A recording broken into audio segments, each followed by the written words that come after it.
Hello friends, और कैसे हैं आप सभी। आई होप आप सभी अच्छे होंगे और रिवीजन प्रॉपर तरीके से कर रहे होंगे। पिछले क्लास में हमने देखा था अर्थ के आधार पर वाक्य। आज हम उस कोर्स को आगे बढ़ाते हुए देखेंगे रचना के आधार पर। तो स्टार्ट करते हैं रचना के आधार पर वाक्य। रचना के आधार पर वाक्य 3 तरीके के होते हैं। अगर आपको तीनों तरीकों को अच्छे से समझकर पढ़ना है तो आप ये वीडियो पूरे अंत तक देखें और चैनल को सब्सक्राइब करना बिल्कुल ना भूलें। वीडियो खत्म होने के बाद लाइक एंड सब्सक्राइब चैनल को ज़रूर कर लें। चलिए तो शुरू करते हैं। रचना के आधार पर वाक्य का पहला पार्ट है साधारण। तो साधारण वाक्य उन्हें कहते हैं जिन वाक्यों में केवल एक उद्देश्य तथा एक विधेय होता है, उसे साधारण वाक्य कहते हैं। जैसे कि आप उद्देश्य और विधेय तो पिछले क्लास में पढ़े ही होंगे, लेकिन रिवीजन के लिए आप हमारा पुराना वीडियो फिर से देख सकते हैं। एग्जाम्पल के तौर पर हम समझेंगे कि मुकेश पढ़ता है। इसमें जैसे उद्देश्य जो क्रिया करता है उसको उद्देश्य बोलते हैं, और विधेय जो क्रिया हो रही होती है। सो मुकेश कार्य कर रहा है, मुकेश पढ़ रहा है, तो मुकेश यहाँ पे उद्देश्य हो जाएगा और पढ़ता है विधेय हो जाएगा। सिमिलरली हम दूसरा एग्जाम्पल देखेंगे। बिजली चमकती है, तो बिजली क्या करती है, बिजली चमकती है। बिजली यहाँ पर उद्देश्य हो जाएगा और चमकती विधेय हो जाता है। तो इस प्रकार हमारा साधारण वाक्य खत्म होता है। चलिए अब देखते हैं दूसरा वाक्य जो है संयुक्त वाक्य। संयुक्त वाक्य उन वाक्यों को कहते हैं जिनमें दो या दो से अधिक सरल वाक्य या मिश्र वाक्य समुच्चय बोधक अव्ययों और जैसे कि और तथा आदि परंतु इन सभी से जुड़े हों तो वह संयुक्त वाक्य कहलाते हैं।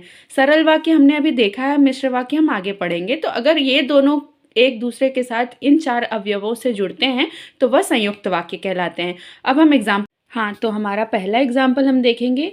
वह शाम को गया और सुबह को लौट आया। इसमें और के द्वारा हमने 2 सरल वाक्यों को जोड़ा है और एक संयुक्त वाक्य बनाया है।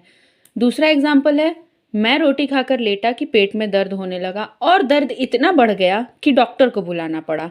यहाँ पर 3 समुच्चयबोधक अव्ययों के द्वारा एक संयुक्त वाक्य बनाया गया है। समुच्चयबोधक अव्ययों यहाँ पर है की और की। तो मैं रोटी खाकर लेटा कि पेट में दर्द होने लगा और दर्द इतना बढ़ गया कि डॉक्टर को बुलाना पड़ा। इन पूरे सेंटेंस को मिला करके एक संयुक्त वाक्य बना है। अब तक हमने देख लिया है साधारण वाक्य, संयुक्त वाक्य। हमें आई होप ये 2 वाक्य आपको क्लियर होगा। चलिए बढ़ते हैं अंतिम वाक्य की ओर जो है मिश्रित वाक्य। जिन वाक्यों में एक मुख्य वाक्य हो और अन्य आश्रित उपवाक्य हो उन्हें मिश्रित वाक्य कहते हैं। इनमें एक मुख्य उद्देश्य और एक मुख्य विधेय के अलावा इनमें एक से अधिक सामाजिक क्रियाएं भी होती हैं। तो हम मिश्रित वाक्य से यह समझते हैं जिसमें एक मुख्य वाक्य हो और एक अन्य आश्रित वाक्य हो, तो दोनों मिलाकर के मिश्रित वाक्य बनते हैं। इसका पहला एग्जाम्पल है, ज्यों ही उसने दवा पी वह सो गया। तो वह सो गया कब, जब उसने दवा पी। यह उसका पहला एग्जाम्पल है। दूसरा उसका एग्जाम्पल यह है कि वह कौन सा मनुष्य है जिसने महाप्रतापी राजा भोज का नाम ना सुना हो। जिसने महाप्रतापी राजा भोज का नाम ना सुना हो वह कौन सा मनुष्य है। तो यह 2 अलग अलग वाक्य मिला करके मिश्र वाक्य बनते हैं। यहाँ पर मिश्र वाक्य 3 प्रकार से बनते हैं। पहला संज्ञा उपवाक्य के द्वारा, दूसरा विशेषण उपवाक्य के द्वारा, तीसरा क्रिया विशेषण उपवाक्य द्वारा।